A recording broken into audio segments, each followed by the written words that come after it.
The stagecoach lurched to a stop in a cloud of dust so thick Clara Hendricks could taste it between her teeth. She pressed a handkerchief to her mouth and squinted through the window at what passed for a town. Dust Bowl, Montana wasn't much to look at, a handful of wooden buildings huddled together like they were afraid of the vast prairies stretching endlessly in every direction. The summer heat made the air shimmer above the dirt road. The driver opened the door and offered his hand. "This is your stop, miss." Clara took it, stepping down carefully. Her traveling dress was already gray with dust, her hair coming loose from its pins. She'd been on the road for nearly 2 weeks, first by train from Philadelphia, then by coach through territories so wild and empty they made her stomach clench with fear. "Thomas Brennan's place?" she asked the driver. He pointed down the street. "Big house at the end. Can't miss it. Only 2-story in town." She thanked him and watched as he unloaded her trunk, not large, because she didn't own much. Everything she'd left behind in Philadelphia could fit in one small room, and most of it wasn't worth remembering anyway. The textile mill where she'd worked until her fingers bled. The boarding house with its thin walls and thinner soup. The men who looked through her like she was made of glass. Thomas Brennan's letter had promised something different. Stability. Respectability. A home. He'd been clear about his circumstances. A widower with 3 children who needed a mother's care. A businessman who needed a wife to manage his household while he built his empire. He'd sent a photograph, a stern-faced man with dark hair and a suit that looked expensive even in black and white. Clara picked up her bag and started walking. The heat pressed down like a physical weight. Sweat gathered at her temples and between her shoulder blades. She passed a saloon where piano music jangled out of tune, a general store with flies buzzing around the door, and a blacksmith's shop where sparks flew in the dim interior. The Brennan house stood at the end of the street like a monument to ambition. 2 stories of whitewashed wood with a wraparound porch and actual glass in all the windows. Roses struggled in the heat beside the front steps. Clara paused at the gate, smoothing her dress, tucking stray hair behind her ears. This was it. The moment that would define the rest of her life. She knocked. The door opened almost immediately. A woman stood there, tall and reed-thin with iron-gray hair pulled back so tightly it seemed to pull at her eyes. She looked Clara up and down with an expression that suggested she'd found her lacking. "You're the Philadelphia girl," the woman said. Not a question. "Clara Hendricks, yes ma'am. I'm Mrs. Dalton, the housekeeper." She stepped aside just enough for Clara to enter. "Mr. Brennan is in his study. The children are being kept occupied. You'll want to make yourself presentable first." The house was cool and dark after the bright street. Clara glimpsed a parlor with velvet furniture, a dining room with a table that could seat 12, stairs that curved upward with a polished banister. Everything spoke of money, of success, of a man who'd made something of himself on the frontier. Mrs. Dalton led her upstairs to a small room at the back. "You can wash up here. Be down in 15 minutes. Mr. Brennan doesn't like to be kept waiting." Left alone, Clara poured water from the pitcher into the basin and scrubbed her face and hands. She changed into her best dress, still not fine, but clean and pressed. She pinned her dark hair up properly, pinched her cheeks for color, and tried to calm the trembling in her hands. When she came downstairs, Mrs. Dalton was waiting to escort her to the study. The housekeeper knocked once and opened the door without waiting for an answer. Thomas Brennan sat behind a massive oak desk, writing in a ledger. He didn't look up immediately. Clara stood there, hands clasped, while he finished his notation, blotted the ink, and finally raised his eyes. He was handsome, she supposed. Strong features, dark hair graying at the temples, clean-shaven. But his eyes were cold, the pale gray of a winter sky, assessing her like she was livestock at auction. "Miss Hendricks," he said. "You're taller than I expected from your photograph. I'm sorry if I disappoint." "I didn't say that." He stood and came around the desk. "Turn around." Heat flooded her face, but she obeyed, making a slow circle while he examined her. "Good teeth?" he asked. She opened her mouth slightly, feeling like a horse. "You look healthy enough." No consumption in your family? No, sir. Good. The contract was clear about my expectations. You'll manage the household, see to the children's upbringing, entertain when I have business guests, and maintain the appearance of a proper Christian marriage. In return, you'll have security, comfort, and my name. The ceremony is arranged for tomorrow afternoon. Clara swallowed. Might I meet the children first? He frowned. They're children. They'll adjust to whoever I bring into this house. Still, I'd like. Miss Hendricks. His voice was sharp. I don't have time for sentiment. I need a wife who understands her position and performs her duties without complaint. If you're not capable of that, the stagecoach returns east tomorrow morning. The words should have frightened her. Instead, something hot and hard formed in her chest. She'd crossed half a continent to be treated like an employee rather than a partner. To be examined like livestock. To be told she had no right to meet the children she'd be raising. What about love, Mr. Brennan? He laughed, a short, harsh sound. Love? This is a business arrangement, Miss Hendricks. I thought I made that clear in my correspondence. I need a capable woman to run my household. You need security. That's all either of us should expect. Clara looked around the study at the leather-bound books, the expensive desk, the portrait of a beautiful woman who must have been the first Mrs. Brennan. That woman's eyes seemed sad, even in oil paint. I see, Clara said quietly. Then I'm afraid we've both wasted our time. Brennan's expression darkened. Excuse me? I didn't come here to be your housekeeper with the title of wife. I came hoping for partnership, for respect, for the possibility of building something together. But I can see that's not what you're offering. Do you have any idea how difficult the journey back will be? How little opportunity awaits you in Philadelphia? I do. But at least I'll be able to look at myself in the mirror. Clara straightened her shoulders. Thank you for your time, Mr. Brennan. I'll find other accommodations for tonight, and take tomorrow's stage. She turned toward the door. Mrs. Dalton will show you out, Brennan said coldly. Don't expect any assistance from this household. Outside, the afternoon sun beat down mercilessly. Clara stood on the porch, her heart hammering, wondering what on earth she'd just done. She had maybe $15 to her name. The stage ticket back would cost at least half of that. She knew no one in this town, had nowhere to go. But the hot, hard thing in her chest wouldn't let her regret her decision. She walked back toward the center of town, carrying her bag. People on the street watched her with curiosity. Word traveled fast in small places, and a strange woman arriving to marry Thomas Brennan would be news. A strange woman walking away from Thomas Brennan would be bigger news. The church was a modest building with a simple cross above the door. Clara tried the handle and found it unlocked. Inside, the air was slightly cooler, the light filtered through plain windows. Wooden pews lined the center aisle. A simple altar stood at the front. She sat down in the last pew and closed her eyes. She wasn't sure she believed in prayer anymore. The God she'd known in Philadelphia had seemed deaf to the suffering of factory workers, but sitting in the quiet helped her think. Can I help you, child? Clara opened her eyes. A man stood in the aisle, 60 or so, with a weathered face and kind eyes. He wore a minister's collar. Reverend Hayes. Matthew Hayes. He sat down beside her, a respectful distance away. You're the young woman who came to marry Thomas Brennan. Was. Past tense. Clara managed a weak smile. I'm Clara Hendricks. And I'm looking for work and a place to stay, if you know of any. Reverend Hayes studied her. You refused him? He made it clear the arrangement would be purely business. I decided I'd rather struggle honestly than live comfortably in a transaction. That took courage. Or foolishness. I haven't decided which yet. The Reverend was quiet for a moment. There's a widow in town, Sarah Pine. Her husband died last spring, and she's been struggling to manage her ranch alone. She has a small cabin on the property where her hired man used to stay before she couldn't afford to pay him anymore.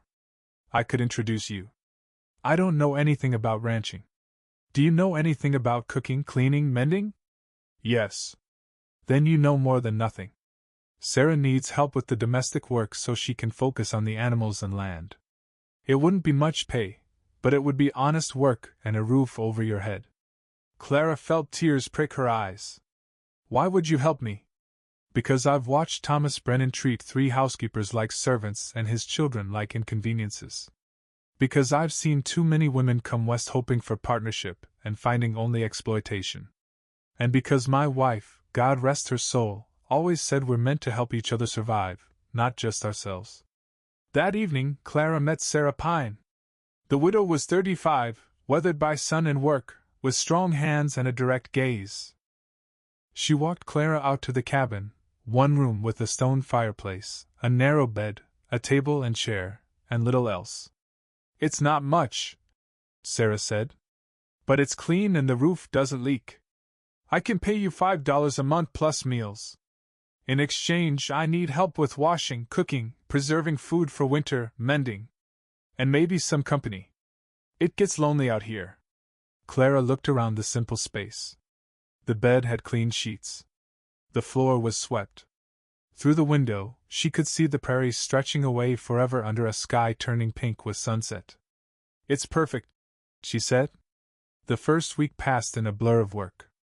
Clara discovered that Sarah ran a small cattle operation, just 30 head, barely enough to support one person, let alone 2. But Sarah worked harder than any man Clara had seen.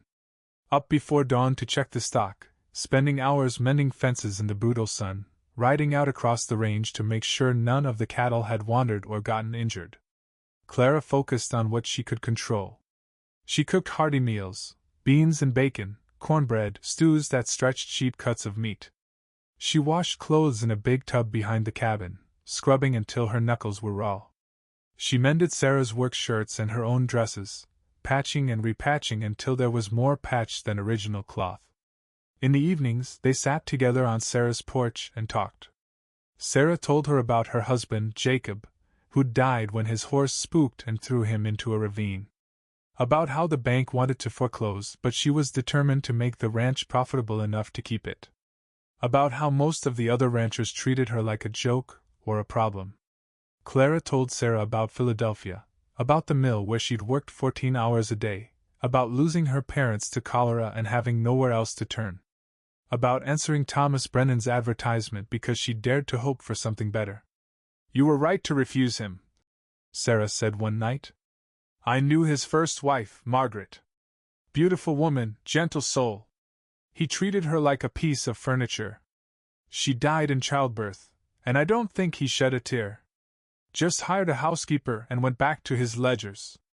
What about the children? 3 of them. The oldest, James, is maybe 10 now. Then 2 little girls. I hear they're quiet as mice, terrified of their father. Mrs. Dalton runs that house like a prison. Clara thought about those children growing up without warmth or affection, and her heart ached. On Sunday, she walked into town for church. The service was simple but well attended. Clara sat in the back and tried not to notice the curious stares. Reverend Hayes preached about compassion and community. When the service ended, several women approached her cautiously. You're staying with Sarah Pine? One asked. She was younger than the others, with a friendly smile. I'm Emma Walsh. My husband runs the general store. Clara Hendricks. Yes, I'm working for Mrs. Pine. She's a good woman, Emma said. Stubborn but good. If you need anything, come by the store. And we have a quilting circle every Thursday afternoon. You'd be welcome to join us. It wasn't much, but it was more kindness than Clara had expected. She thanked Emma and walked back to the ranch, feeling slightly less alone. The second week brought trouble. Clara was hanging washing when she saw a group of riders approaching the house. 4 men on horseback, dressed like cowhands but with faces that suggested they enjoyed their work a little too much. Sarah came out of the barn, wiping her hands on her trousers. She stood waiting, her face carefully neutral. The leader, a big man with a scar across his cheek, tipped his hat mockingly. Mrs. Pine. We're here on behalf of Mr. Brennan. I don't do business with Mr. Brennan. Maybe you should start. He's interested in buying your property. Says it borders his land and he could make better use of it. The ranch isn't for sale. That's a shame. Because Mr. Brennan usually gets what he wants. The man's smile was ugly. You're out here alone. Things could happen. Fences could break. Cattle could wander off. A woman alone can't handle all that trouble. Clara felt ice run down her spine despite the heat. These were threats, barely veiled. Sarah's voice stayed steady.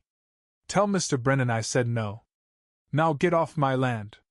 The men laughed but turned their horses and rode off. When they were gone, Sarah's shoulders sagged. How long has this been happening? Clara asked.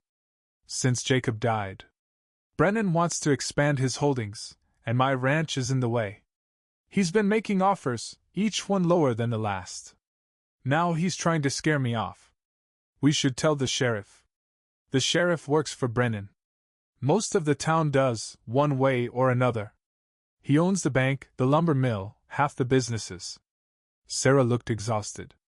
I don't know how much longer I can hold out. That night, Clara lay awake in her narrow bed, listening to coyotes howl in the distance. She'd walked away from security with Thomas Brennan only to find herself in the middle of his war with Sarah. But running wasn't in her nature.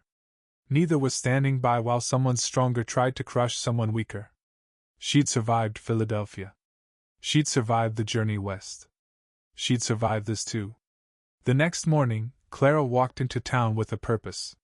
She found Emma Walsh at the general store and asked a simple question.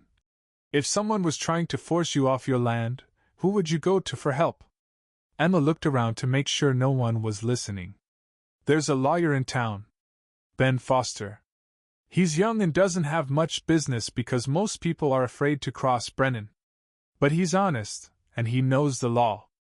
Clara found Foster's office above the barber shop. The lawyer was maybe 25, with sandy hair and earnest eyes. When she explained the situation, he leaned back in his chair and whistled.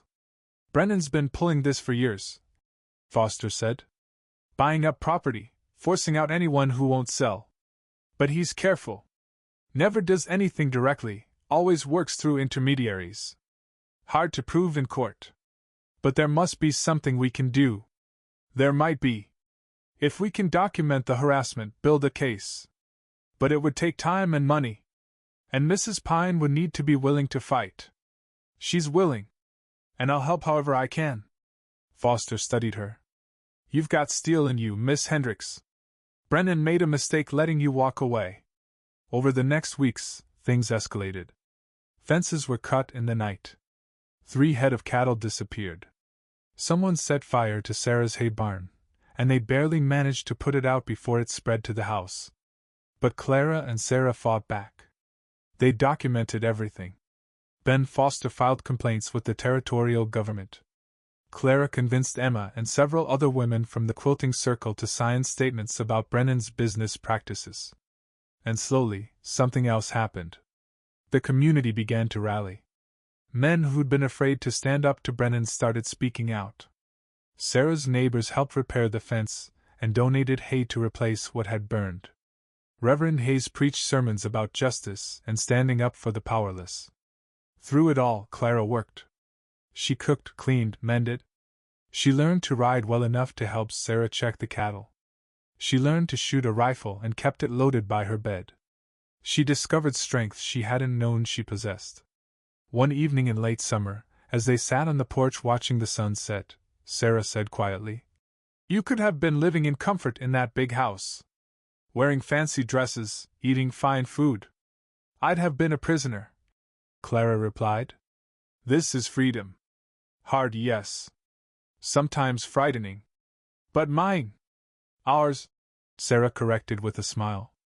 "We're partners now." In September, Thomas Brennan came to the ranch himself. Clara was alone when he arrived, Sarah having ridden out to check the south pasture. He dismounted and approached the porch where Clara sat shelling peas. "Miss Hendricks. I'm surprised you're still here." Clara kept shelling peas. "I'm exactly where I choose to be, Mr. Brennan. I've heard you've been making trouble. Spreading accusations, filing complaints. I've been telling the truth." If that's trouble for you, perhaps you should reconsider your actions. His face darkened. You're making a mistake. You and Mrs. Pine both. This ranch can't survive. The bank will foreclose by spring. All you're doing is delaying the inevitable. Maybe. But we'll go down fighting, not surrendering. I could have given you everything, Brennan said, his voice low and angry. Security, status, a position in this community. Clara looked up at him. You could have given me those things. You couldn't give me respect or partnership or freedom. And those matter more. You're a fool. Perhaps. But I'm my own fool, not yours.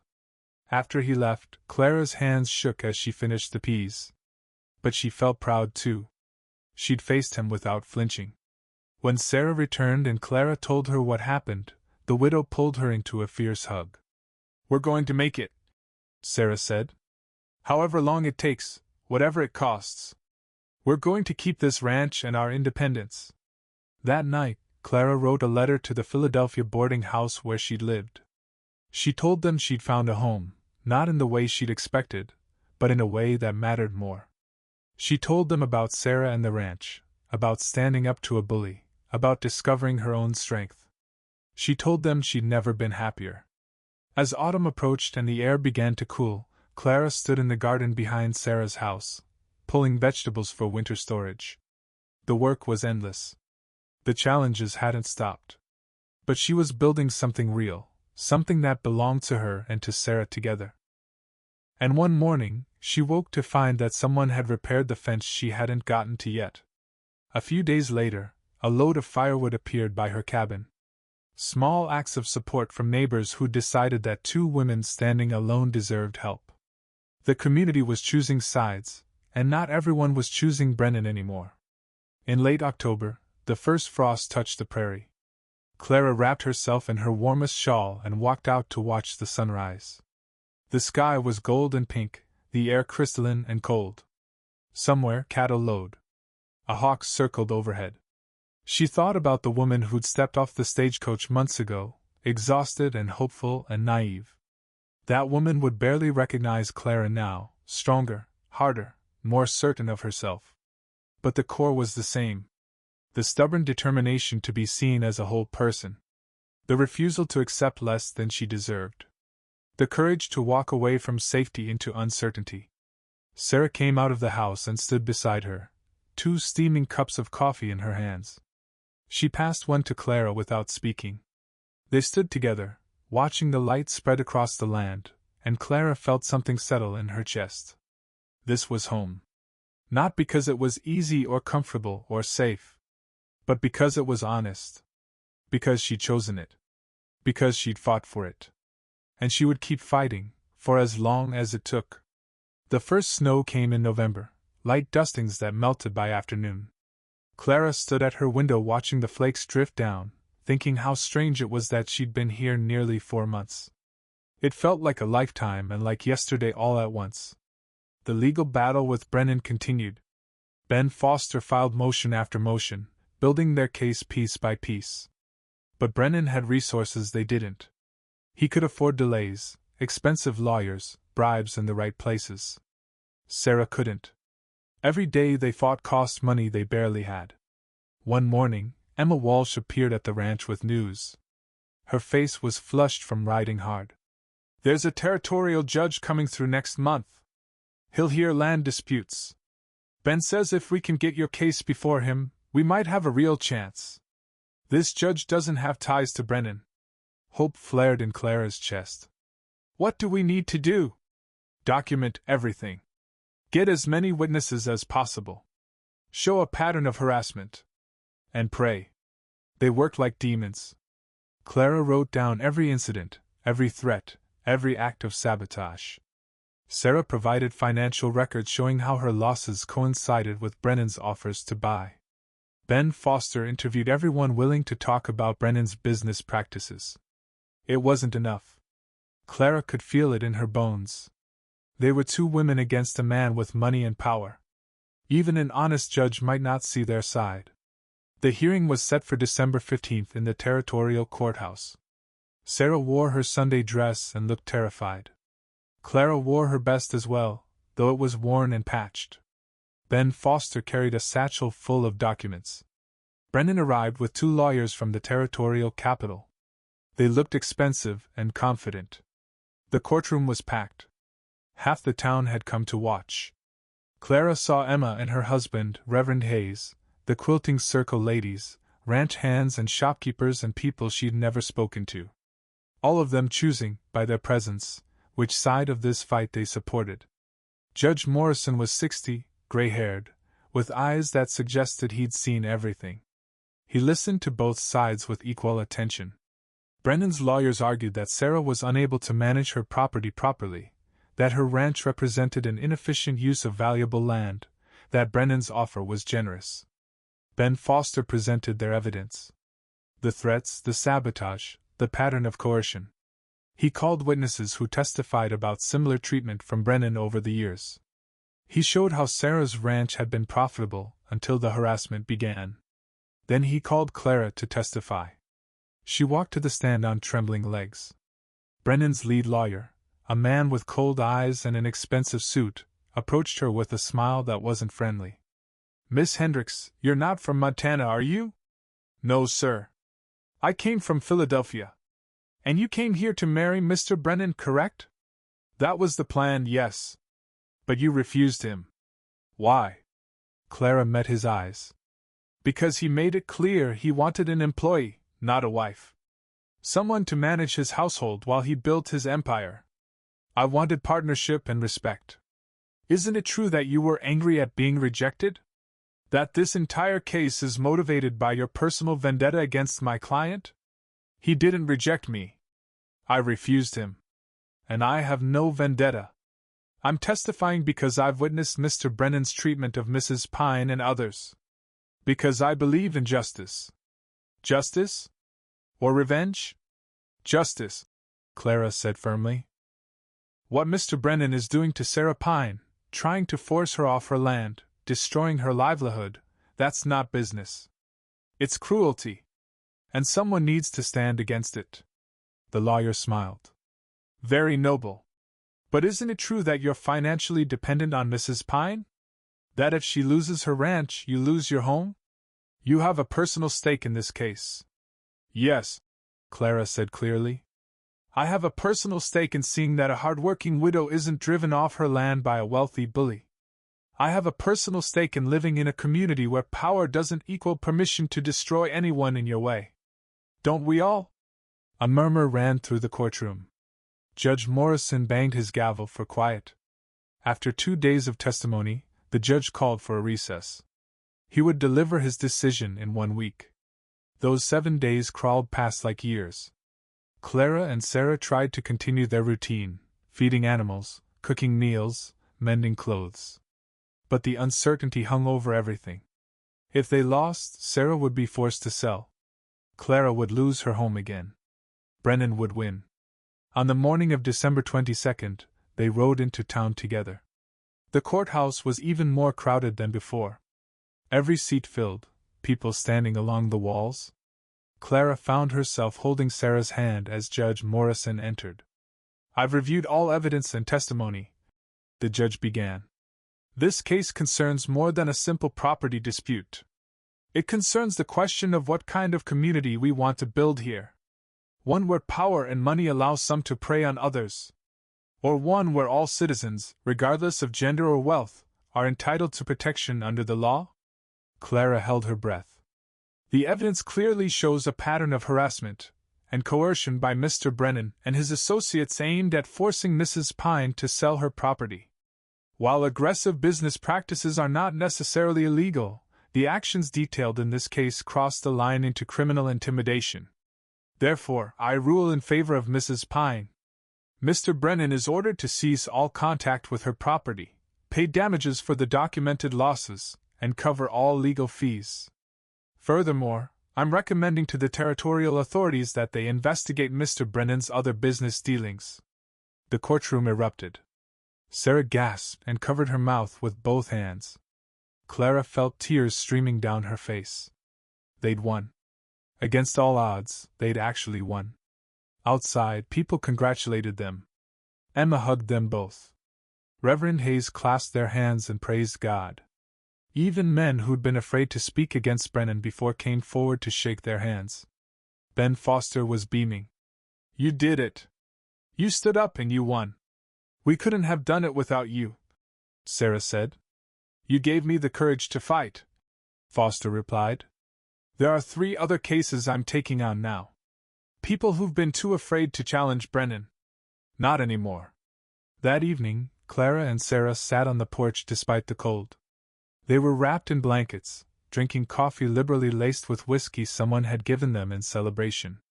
What will you do now? Sarah asked. You could leave, find a different situation. Somewhere easier. Clara looked at her friend. Do you want me to leave? God, no. I just thought, with Brennan defeated, you might want to move on. Find what you originally came here for. I found something better, Clara said. I found myself. I found a home I helped build and fight for. I found a friend who treats me as an equal. Why would I leave that? Sarah smiled, tears in her eyes. Partners, then? Real partners? We have been from the start. Now let's make it official. They shook hands, and then Sarah pulled Clara into a hug. We're going to build something here. A ranch we can be proud of. A place where women can work and thrive without anyone's permission. I like that, Clara said. I like that very much. As winter deepened, life continued. The ranch work never stopped. But now they did it with hope instead of fear. Sarah taught Clara more about managing cattle. Clara taught Sarah to read and write better. They made plans for spring, expanding the herd, improving the grazing land, maybe hiring a young hand to help with the heavy work. Christmas came, and Emma invited them to dinner with her family. It was warm and noisy with children and laughter. Clara felt part of something larger than herself. In January, a letter arrived from Philadelphia. One of Clara's old friends from the boarding house had heard about her victory over Brennan. News traveled even across such distances. The letter congratulated her, and asked if it was true that Clara had really stood up in court and called a powerful man a bully. Clara wrote back that yes, it was true, and that if her friend ever needed a place to start over, to build something of her own, Montana had room enough. February brought the worst of winter. Blizzards that lasted days, temperatures that made stepping outside dangerous. Clara and Sarah huddled close in Sarah's house, the fire roaring, playing cards and telling stories to pass the endless hours. One night Sarah said, I'm glad you came here. Even if the circumstances weren't what either of us planned. Me too, Clara replied. I thought I was coming to marry and build a family. Instead, I built myself and found a sister. That's worth more than a marriage of convenience ever could be. They sat in comfortable silence, listening to the wind howl. When spring finally came, it was glorious. The snow melted into rushing streams. Wild flowers exploded across the prairie in a riot of color. The cattle grew fat on new grass. Clara and Sarah worked from dawn to dusk, but it was joyful work, building rather than just surviving. Thomas Brennan left Montana that spring. His businesses struggled after the judge's ruling and the territorial investigation that followed. He sold most of his holdings and moved to California. Clara heard the news without satisfaction or triumph. She simply noted it and moved on. He'd been an obstacle, and now he wasn't. That was all. His children, she heard, went to live with relatives back east. Clara hoped they'd find more warmth there than they'd known in Montana. One afternoon in May, Clara rode into town for supplies and found Ben Foster in the general store. Miss Hendricks! I was hoping I'd run into you. I have news. Good news, I hope? Very good. Remember how I said your case inspired others? Well, we've won 3 more cases against various landowners trying to force out smaller ranchers. Your testimony has been referenced in each case. You're becoming something of a symbol. Clara laughed. I'm not sure I want to be a symbol. I just wanted to help my friend. Sometimes that's all it takes to change things. One person standing up. As she rode back to the ranch, supplies packed behind her saddle, Clara thought about that. She hadn't come to Montana to change anything or become anyone important. She'd come hoping for security and maybe a bit of companionship. Instead, she'd found purpose. She'd discovered that she was stronger than she'd known. She'd built something real and important, not just a ranch, but a life that mattered, that made a difference. The cabin that had seemed so bare when she'd first seen it now felt like home. She'd hung curtains Emma had helped her sew. She'd built shelves for her few books. She'd planted flowers around the door, and they were just beginning to bloom. Sarah met her as she returned, helping to unload the supplies. They worked in easy synchronization, the result of months of partnership. "I was thinking," Sarah said as they carried bags into the house. "Maybe we should expand. Take on another section of grazing land. Really build this into something substantial. Can we afford it? With the damages Brennan paid and a good spring for the cattle? I think so. And Ben knows a banker in the territorial capital who's willing to work with women ranchers. It's risky, but we're good at risk." Clara finished with a smile. "Let's do it." That evening, they sat on the porch and planned their future. More land, more cattle, maybe eventually hiring permanent help. Building something that would last, that would prove women could succeed in this hard country. As the sun set, painting the sky in shades of orange and purple, Clara felt a deep sense of contentment. She'd walked away from a marriage that would have been a transaction. She'd faced down a powerful enemy. She'd built a home and a business and a life. And she'd done it on her own terms. "Thank you," she said to Sarah. "For what?" "For giving me a chance when I had nowhere else to go. For being a friend and a partner. For showing me what women can accomplish when we support each other." Sarah reached over and squeezed her hand. "Thank you for staying. For fighting. For being exactly who you are." They sat in comfortable silence as stars began to appear overhead. Somewhere a coyote howled, and the cattle settled for the night. The prairie wind carried the scent of sage and grass and possibility. Clara had come to Montana looking for one kind of life and found something entirely different. Not a husband or a ready-made family, but independence and purpose and a partnership built on mutual respect. She'd discovered that sometimes the best things come from refusing what doesn't serve you and having the courage to build what does. And as she looked out at the land she'd helped save, the home she'd helped build, the future she'd helped create, Clara knew she'd made the right choice. Not the easy one, not the safe one, but the right one. Summer arrived with its own challenges. The heat was relentless, baking the earth until it cracked. Water became precious. Clara learned to manage every drop, hauling buckets from the well until her arms ached. She learned which plants could survive with minimal water and which needed to be abandoned. She learned that survival on the frontier meant constant adaptation. But there were joys too. The first calf born on their watch, a wobbly-legged creature that Sarah named Daisy. The way the prairie looked at dawn, endless and golden. The satisfaction of a job well done, a fence mended properly, a meal that stretched their supplies another day. In June, a family arrived in Dust Bowl, the Hendersons, with 3 children and everything they owned packed in a wagon. They'd come west hoping to homestead, but they were unprepared for the reality of frontier life. The father, Michael, knew farming but not ranching. The mother, Patricia, was pregnant and exhausted. Clara met them at the general store, where Patricia was trying to make their few dollars stretch to cover supplies. The woman looked overwhelmed, on the verge of tears. "First time in Montana?" Clara asked gently. Patricia nodded. "We thought we knew what we were getting into. But everything is so much harder than we imagined." Clara remembered that feeling. "It gets easier. You learn. And people help if you let them." She invited the Hendersons to dinner that night. Sarah raised an eyebrow when Clara came home with guests, but she set extra places without complaint. Over stew and cornbread, the Hendersons told their story.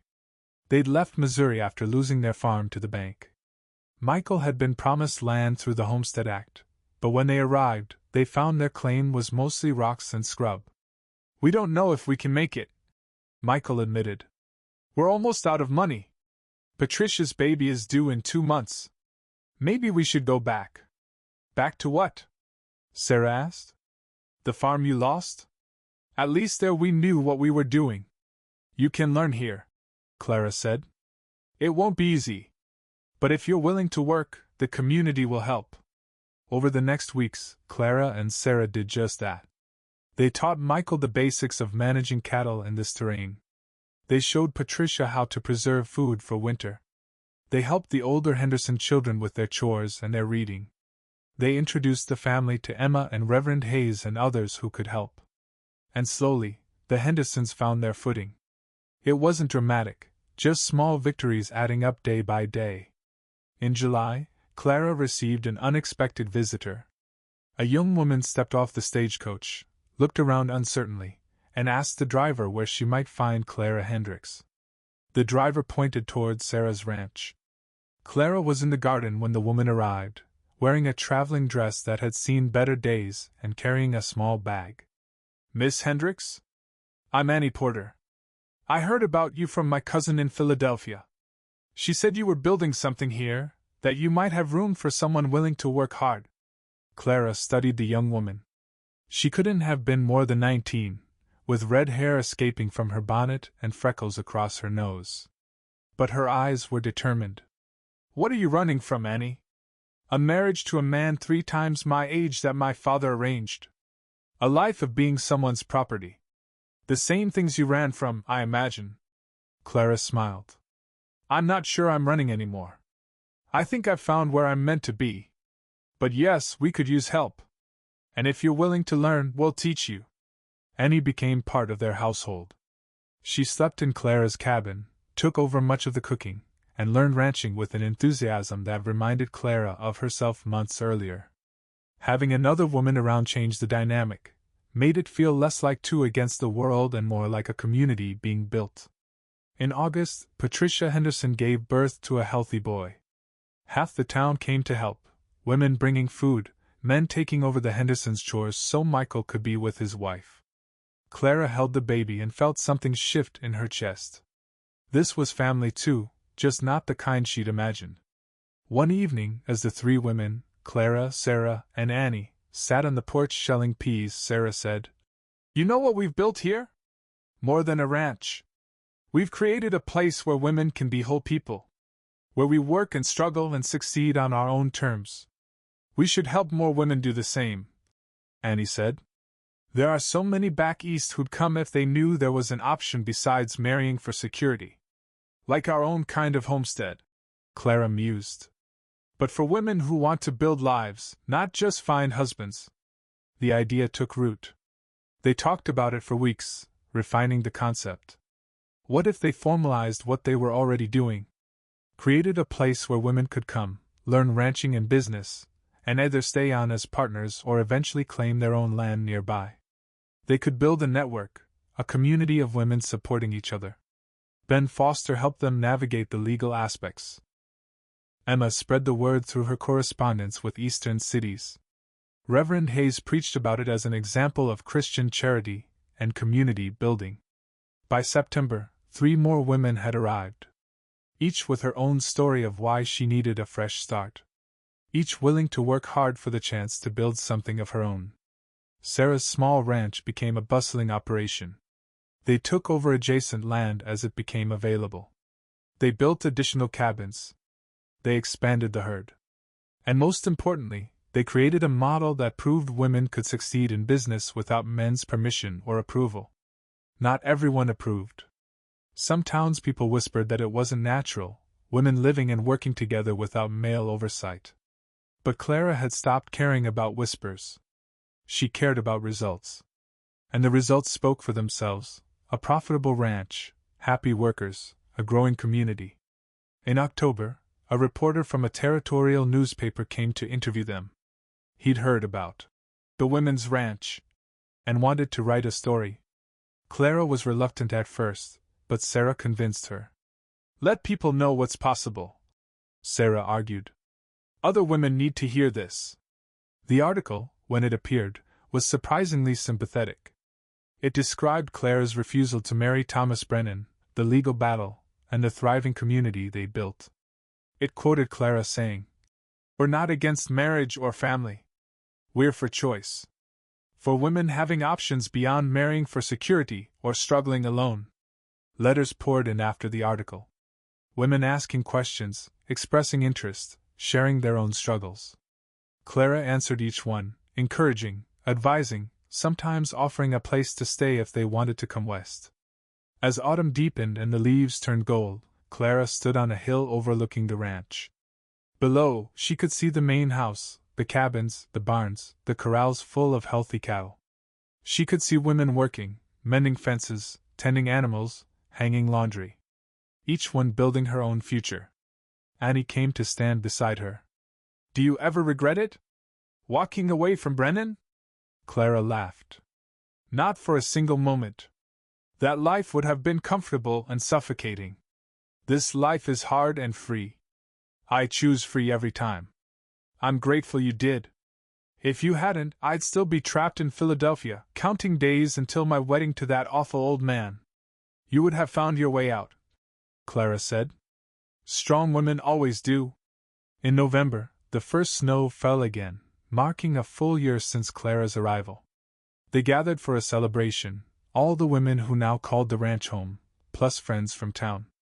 Emma and her family, the Hendersons, Reverend Hayes, Ben Foster, and others who'd supported them. Sarah raised a glass of cider. A year ago, I was alone and fighting to keep this place. Now look at us. We're not just surviving. We're thriving. And it's because Clara Hendricks stepped off that stagecoach and refused to settle for less than she deserved. Clara blushed as everyone cheered. I just did what anyone with sense would do. Said no to a bad situation and yes to a better one. You did more than that, Emma said. You showed the rest of us it was possible. You changed this town. As the party continued around her, Clara slipped outside for air. The night was cold and clear, stars brilliant overhead. She could hear laughter from inside, the warmth of community she'd helped build.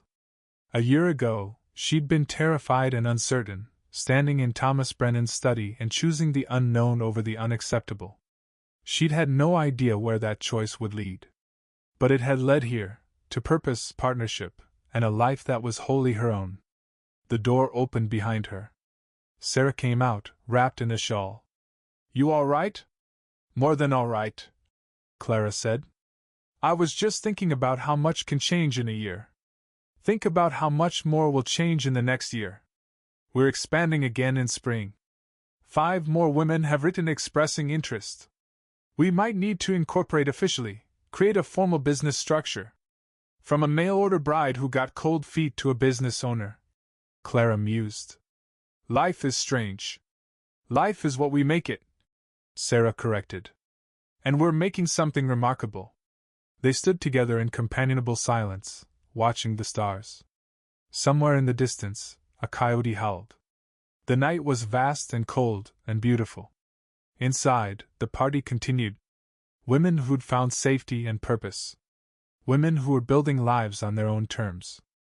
Women who'd discovered that the best family was sometimes the one you chose and built yourself. Clara had come to Montana expecting one story: marriage, children, domestic life. Instead, she'd written an entirely different one.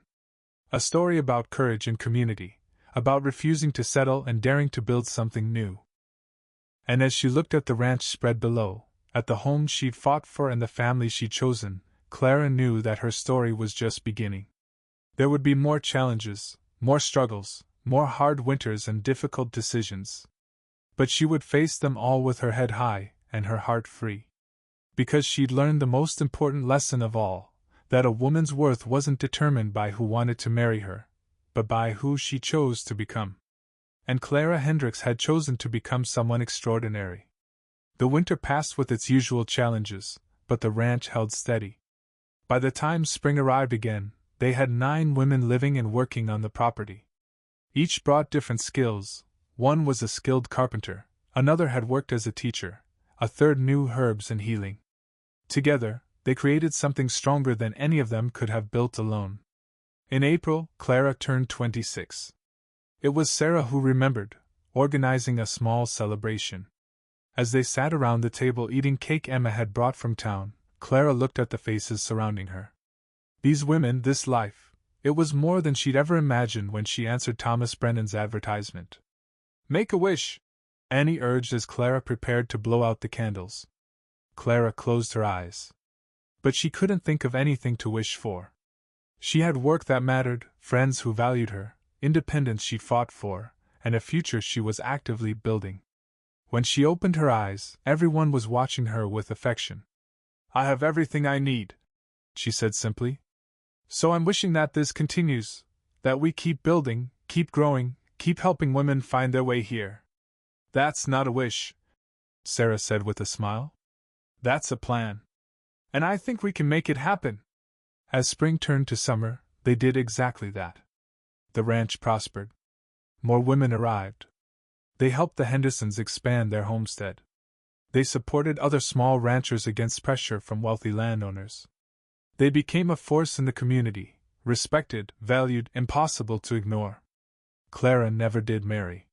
She never had children of her own.